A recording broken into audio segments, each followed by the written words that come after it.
that is the delights that is Ahsoka. But hey, there's other stuff going on in the world of entertainment, and one of those things is James Gunn, because this seems to be a time, right, when there's not a huge amount of news coming out of Hollywood, and it gives people time to reflect on things that have happened previously. It's definitely happened with Rachel Zegler. I'm sure she can attest to that. But it's also happened with James Gunn. This poor guy, he just makes really bad tweets, and like they come out years later and cause all kinds of problems for him. So anyway, these are tweets that go back a few years, and it gives some of his insights into things like Batman and the Tim Burton version, the Christopher Nolan version, and I'll just read out some of what the things he said. So on Tim Burton's 1989 blockbuster, he wrote, quote, "The Tim Burton Batman is poorly written. The soundtrack is the worst work of everyone involved, and it is absolutely one of the most boring films ever." Hang on, the soundtrack. He went after the soundtrack, yeah. Yeah. It's iconic. It's one of the most iconic series. Yeah. Yeah. It's in the animated series. They put it in because it's so James, good. why'd you do this? Why'd you do this to us, James? But wait, there's more. I'll give you more to chew on. He went on to say that the reveal of the Joker being responsible for the murders of Thomas and Martha Wayne was, quote, "a nullification of the bottomless thirst for vengeance that necessarily drives Batman." Regarding the Joker, he said that Jack Nicholson's interpretation of the character was nothing more than Jack Torrance in clown makeup. And as for the hero, he found Keaton's voice ridiculous and the overall acting not even on par with the 1960s TV series. He concluded, and bear with me, and on top of everything, the dark creature of the night can't even move his fucking neck. Give me a fucking break. It's a ridiculous, awful film. Burton's Planet of the Apes was genius in comparison. So, yeah. Hang on. Well, he Joker was Jack amazing Nicholson. in that. What? Joker was amazing in that film. A lot of time when it comes to casting preferences, we usually go by past performances and then how they might work within a different skin. And of course, Jack Nicholson was a fan favorite choice to go for Joker. Why? Well, because he's Jack Nicholson. If you've seen him in a lot of his roles, we want him to portray a relative Jack Nicholson type person with a Joker cone of paint. So pointing out that he's just Jack Nicholson playing a crazy person with clown makeup is like, Yeah. You're saying that like it's a bad thing. Isn't James Gunn that unconvicted? Is that the guy? Well, yeah, he did make a lot of. He's had past tweets. I'm going to call it jokes about wanting to have very intimate relations with boys. There's also that party that was held or whatever that got him in serious trouble. But so yeah, essentially that stuff all came out when James Gunn was getting ready to oversee the entire cosmic phase of Marvel. That was going to be phase 4, was it? I think that he was going to be basically in charge of that. Yeah, those tweets came out. They had to fire him. He went over to DC for a little while and did the Suicide Squad, and then I guess they've got short memories in Hollywood when you say all the right things politically, and so they were happy to bring him on back. And so, he's back there for a little while. He did Guardians 3, and then left to do DC, to oversee DC in its entirety again because it was a bigger opportunity. So he's a bit of an interesting one, is James Gunn. I don't quite know what to make of him on a personal level, but I tell you, the things that he joked about, I wouldn't joke about stuff like that. And, I'm a drunken asshole. I do have a question. I'm wondering where this kind of critical eye was when it came to The Flash. Oh, well, so that's the thing, right? So there's people in chat who are going like, you know what? He's right about Batman 89. There's plenty of people who don't like Batman 89. I understand. But when you combo it up with him saying that The Flash is one of the greatest superhero movies of all time, it becomes very fucking confusing. Well, here we go as well. Not a good he has things to say, like, because people tend to look at the Christopher Nolan Batman trilogy as being pretty good, generally. But James Gunn had his own things to say about this, and I'll give you a quote here. Quote, Listen, I've got problems with both of Nolan's films. I don't think either one is a classic. I guess this is before the third one came out. And I don't even really think that Batman Begins is any good. But they're far superior to the first Batman. None of your defenses get by the fact that despite being the first cinematic dark take on Batman, so what? Stallone's Judge Dredd was the first dark take on Judge Dredd. The movie is awful. Well, hang on. Just because Judge Dredd had a dark take doesn't mean all dark takes of comic book properties are bad. Well, wait. He's saying that in response to somebody who said, give credit where it's due. It was the first dark take, and he's saying, I don't give a fuck if it was the first dark take. It's still shit. So, yeah, he's kind of like God. He's like, so the Nolan movies were shit. Burton's take was shit as well, even though it was like a dark take, but like just because it was the first doesn't make it any good. So, yeah. Okay, he's pissing off everybody now. Yeah, it's like, okay, you like taken both every faction Jokers. of Batman fans and pissed them off, yeah. I would like to. Is he a? Nothing. Well, we don't certainly know. not proven. It's just he's made jokes, and I don't want to label him as anything, but he's made off-color jokes that, like, I at the very best interpretation, I would just label them as poorly judged jokes, and at worst, you could probably make that claim about him. Yeah, it just depends which way you want to go. I would want to see. I can't remember the context and exactly what he said, because I think that's a type of area that you shouldn't really joke about, depending on context. We avoid it, yeah, but you definitely want to avoid that type of thing, especially if the context of the joke. If you're saying you yourself are the, I take that as a bit of a self-report, honestly, when people are trying to. I was like, "Ooh, really? What are you saying there?"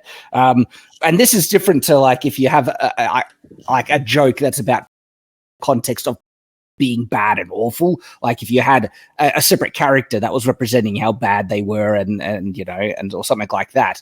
But if the context of the joke is that you are the doing something awful, I have questions. I was like, really? Okay.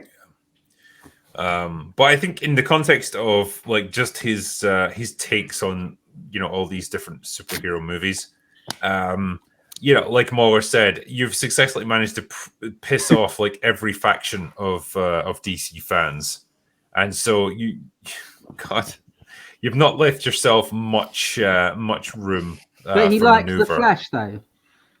He claimed that it was like one of the greatest superhero movies ever made. I think Mauler, didn't he? Yeah, he was waxing lyrical about this one. The only reason I'm holding back on that is like, why would anyone ever fucking say that? But I'm pretty sure that's what he said. So yeah, I think with this one, there's an element of like, well, we've got a ton of money invested in the Flash. We have to try and sell it somehow, and so that's just eating shit and learning to like the taste, I guess. Do you think he's going to say the same thing for Aquaman? Yeah. Oh, yeah. Yeah, probably. He's going to go, Aquaman is just... He probably said Oscar-winning. about Blue Beetle. Yeah, he probably said about Blue Beetle. It's a fantastic movie, great for representation, and you should absolutely see it because it's going to be integral to like DC going forward, I'm sure.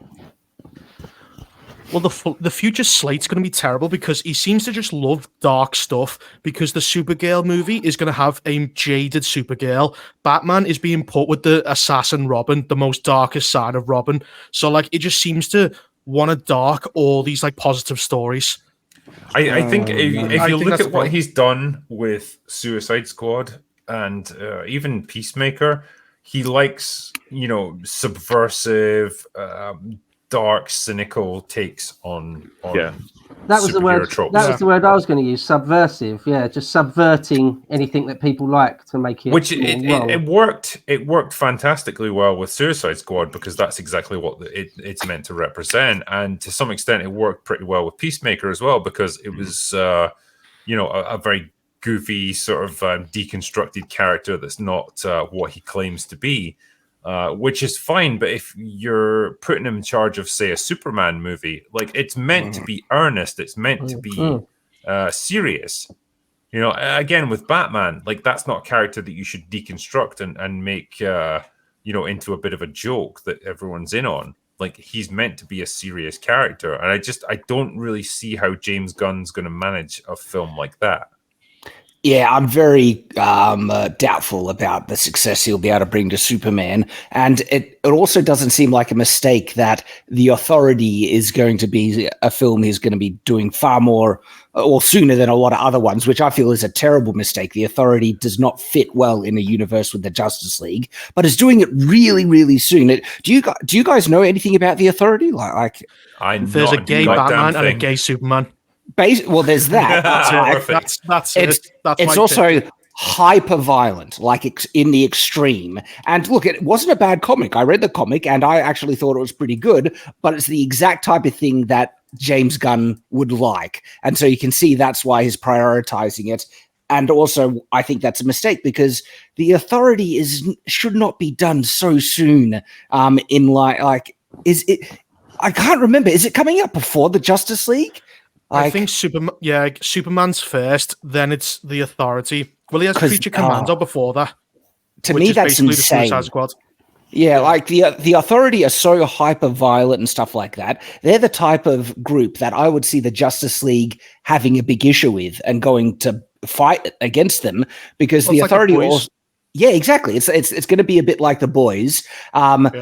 But the thing is, the Authority actually they're not evil. They're like the Boys are just evil superhero people posing as superheroes. The Authority actually their intentions are to try and make a better world according to as they see fit, and they actually go into other countries and just wipe out the governments of those countries because they don't like them. And so there's some real interesting kind of political positions that they take. And because they're so ruthless, I would actually expect like a traditional Justice League with their morals and standards that they would oppose the Authority and that they like. And so the fact that it's happening so soon just does not make sense to me. Well, they'll oppose them until they kiss gay Batman and gay Superman. Yes. Oh no, it's the homosexuals. I can't do anything. And Superman doesn't know what to do. Well, they've got Themyscira, which is going to be a bunch of women killing a bunch of men for like 8 episodes. Yay! Like you guys need to open your minds up. That sounds like fun. Oh god, that sounds awful. Then what have we got again? We got Green Lantern, but it's dark. True Detective, he called it. Yeah. Yeah. So everything's subversive, as you said. So yeah, like I think with James, like there's like two prongs to this problem. Like one, he's trying to reboot a pretty unhappy cinematic universe at a time when people aren't really that interested in superhero movies anymore, with a bunch of movies that really only appeal to him.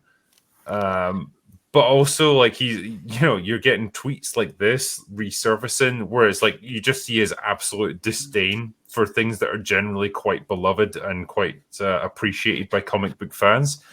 And so when you combine those two things, like, really, what is there to like about what he's doing?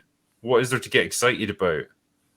Nothing. It's a pretty grim picture that this paints for DC. Like, if this is the guy who's in charge of it, and I will genuinely be surprised if he even gets the opportunity to bring most of this stuff to fruition. I could see all of it just getting canned. Yeah, like if the first few bomb, Warner Brothers would just pull out and just abort the whole thing. It's Superman. That's the key, because Superman is the foundation.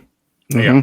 Well, Batman as well. Like they need Batman movies to succeed. But even that character is so fucking diluted now. Like you've got you had the Ben Affleck Batman, you've got the Robert Pattinson Batman, you had the Michael Keaton Batman that started making a comeback. You've got so many different actors playing this same character. Like there's not even a unified thing that people can like really coalesce around. Like there's so many different versions of him. He's been diluted. It seems to me that quite often it's sort of subversion for subversion's sake. Maybe correct me if you think I'm being too cynical here, but like take for example what they did with Luke Skywalker. It's like here's a character that is, as you say, sort of beloved by a generation, more than one generation, a character that millions of people sort of love and identify. Well, let's subvert him inside out. Let's make him revolting, disgusting now. Like, I there's think- no reason for that other than subversion for its own sake, other than to rub the fans' noses in it deliberately, absolutely deliberately. I think subversion right? has become the cool, well, at least it was for a while, the cool thing to do, because it's like you as a writer, a director, whatever, a creative, being able to say, well, screw the rules and screw what came before. Like, I'm putting my own stamp on this, and I'm gonna, I'm gonna do what I want to do with this character. It's like the sort of punky, middle finger to everything that came before, like the conventions. That's the philosophy behind it. But like, what you replace it with has to be good. That's what it all hinges on. If you subvert it, but you replace it with something even cooler and more interesting and more exciting, okay, fine, you've succeeded. But they most of the time, their aspirations and their intentions far outstrip their actual ability to deliver a creative end product.